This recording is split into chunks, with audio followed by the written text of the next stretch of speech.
Witch and God, tome 3. Insoumise Méroé, de Liv Stone, lu par Charlotte Campana. Héphaïstos dépose tout à l'ombre d'un pin parasol, à l'orée de la plage. L'air marin et le bruit des vagues me détendent un peu. « On va nager et tenter d'attraper du poisson », décide Héphaïstos. « Nager avec une chaîne ?» marmonnai-je. « C'est nul comme idée. Je la porterai, mais tu devras plonger avec moi. Tu vas juste me tirer vers le fond. Je croyais que tu étais une aventurière de l'extrême, capable de survivre des jours avec un seul cookie, me provoque-t-il à nouveau avec mon exploit choco-noisette.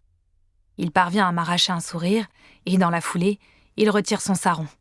Je lève aussitôt les yeux. « C'est toi qui vois, si tu veux tremper ton péplos. » Il n'a pas tort. Le tissu sèche plus lentement que la peau.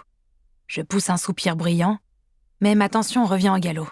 « Ok, mais tu marches devant, et tu ne te retournes pas. » Héphaïstos me tourne le dos.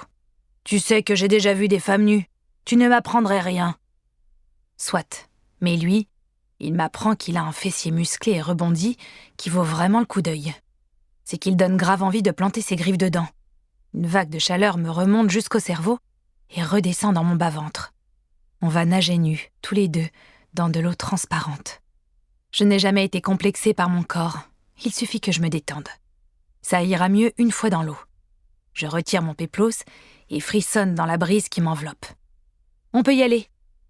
Nos pieds s'enfoncent dans le sable chaud jusqu'à l'écume blanche et salée. Si Héphaïstos avance avec assurance, j'ai tendance à ralentir pour m'habituer à la fraîcheur. La mer n'est pas glaciale, mais le contraste avec l'air est frappant. Je grimace au départ, puis une fois immergé, l'agréable mouvement de la houle me rassure. Héphaïstos retient le gros de la chaîne métallique autour de son bras, nous rapprochant sensiblement. « Je vais être obligé de lâcher du lest pour qu'on puisse nager sans encombre », me prévient-il. « Allons-y !» Et on plonge tous les deux. Ses gestes sont amples et rapides. Il parcourt plusieurs mètres en une poignée de secondes, me traînant dans son sillage. Je suis peut-être de nature aventureuse, mais je n'ai pas l'habitude de plonger. Je regarde le moindre de ses muscles tiraillés par l'effort, sous le prisme de l'eau, juste en dessous de moi. Il guette les proies, mais il n'y a que de tout petits poissons qui fuient à notre approche. Rien de très comestible. Je retiens mon souffle comme je peux, mais je n'ai vraiment pas les mêmes capacités que le dieu qui m'accompagne. Au moment où mes poumons m'alertent, je tire sur la chaîne pour lui signaler que je dois remonter. Il pivote aussitôt. Il ne semble pas s'interroger davantage sur la raison de mon appel.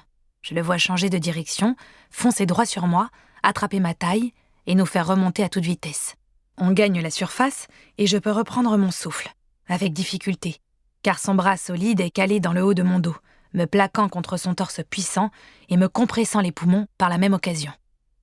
J'agrippe ses épaules d'une main et rabats mes cheveux en arrière de l'autre. « Ça va, Trésor ?»